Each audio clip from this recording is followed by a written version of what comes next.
과민성 장증후군 같은 경우에는 증상은 저는 A, B, C로 보통은 설명을 해드립니다. A가 이제 업도미널 페인이라고 복통이거든요. 예전에 이제 복부 불편감까지도 얘기를 했는데 반복적인 복통이 있을 경우에 과민성 장증후군의 전형적인 증상이라고 하고요. B가 블로팅입니다. 블로팅 같은 경우에는 더부룩함입니다. 과민성 장증후군 환자들이 대부분 더부룩하고 가스 차 있다고 하는 증상을 많이 호소하고요. C는 컨스티페이션, 변비입니다. 변비 증상이고 D도 있는데 다이아리아, 설사입니다. 그래서 A, B, C, D로 설명을 하면 되는데 저희가 내시경을 하든 CT를 찍던 뭐 피 검사를 하든 저희가 이제 확인할 수 있는 기질적인 병변이 없을 때 과민성 장증후군이 있다고 합니다.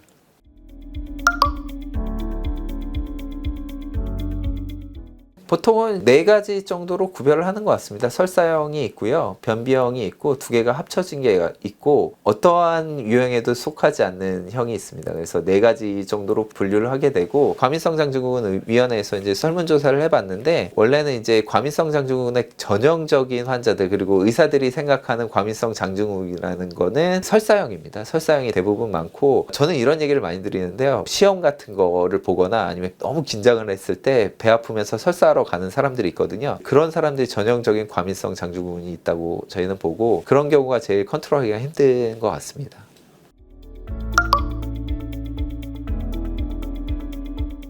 과민성 장증후군의 발병 원인은 이것도 잘 모릅니다. 뭐 여러 가지 얘기가 있어서 뭐 스트레스 때문에 그렇다, 스트레스를 많이 받는 직업군에서 더 많이 유병률이 생겨서 그렇다, 먹는 것 때문에 그렇다, 뭐 여러 가지 유전적인 요소가 있다, 장내 미생물이 있다, 뭐 여러 가지가 있는데 과민성 장증후군이라는 얘기 자체도 이게 균일한 질환이 아니기 때문에 증후군이라는 것 자체가 원인은 정확하게 모르는 상태입니다.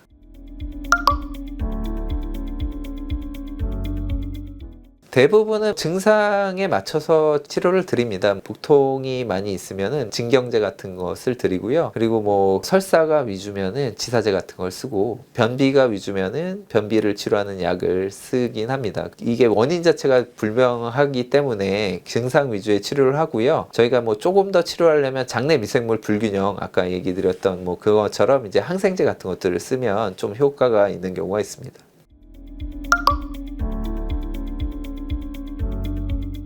과민성 장증후군에게 특징적으로 보여진다기보다는 이 대변 모양으로 타입을 구별을 합니다. 그래서 아까 얘기했던 설사형이냐 변비형이냐 혼합형이냐 이런 것들을 변의 굵기나 뭐 이런 모양으로 보이는 거고요. 물처럼 쌌을 땐 설사형이고 환자들이 얘기하기에는 토끼똥처럼 이렇게 본다 그러면 변비형으로 구별하는 경우가 많고요. 특정한 변 모양이 딱 보이는 건 아닙니다. 과민성 장증후군을 진단하고 나서 하위 분류죠. 그걸 나누는데 변 모양이나 이런 것들을 사용하게 됩니다.